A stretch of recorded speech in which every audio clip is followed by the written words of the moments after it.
শরতের সুরে খুশির ডাক পাঠিয়ে মা আসছেন মোদের ঘরে।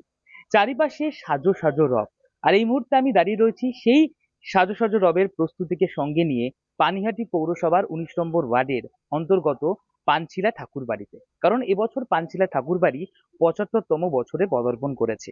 তাই সেজে উঠেছে গোটা পানছিলা ঠাকুর বাড়ি এবছর রাজস্বিক দৃষ্টি নিয়ে, অর্থাৎ রাজস্বিক দৃষ্টি ভরে মাকে দেখবার জন্য আমন্ত্রণ জানাচ্ছে পানছিলা ঠাকুর বাড়ি সমস্ত দর্শনার্থীদের।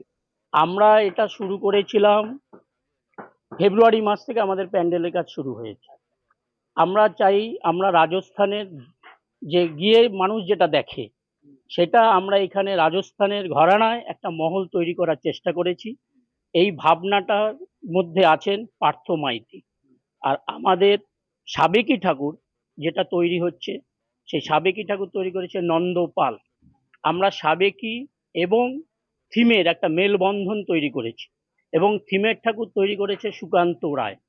আমরা দর্শকদের উদ্দেশ্যে বলতে চাই যে আমরা ৭৪ বছর ধরে আমরা সাবেকি প্রতিমার সঙ্গে ছিলাম, সাবেকি পুজো করে এসেছি।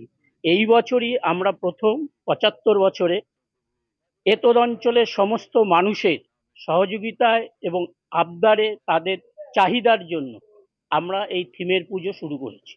আমরা সাবেকি এবং থিমের একটা মেলবন্ধন ঘটাতে চেয়েছি। থিমের পাশাপাশি থাকছে সাবেকি প্রতিমা। সাবেকি প্রতিমা এবং থিম এই দুয়ের মিশ্রণ, এবং তার পাশাপাশি বাদ যায়নি আরজিকর কাণ্ড। তো থাকবেই, পুজো প্রত্যেকবার আসে, পুজো যায়, পুজো হবেই। কিন্তু তার সাথে সাথে আমরা এই তিলোত্তমার জাস্টিসের জন্য এবং তার স্মৃতি রক্ষার্থেই এবং আমরা এইখানে তিলোত্তমার জন্য একটা কিছু করার পরিকল্পনা নিয়েছি এবং অবশ্যই পুজোর সঙ্গে সেটা থাকবে। পানিহাটি থেকে জয়ন্ত মজুমদার, কলকাতা টিভি।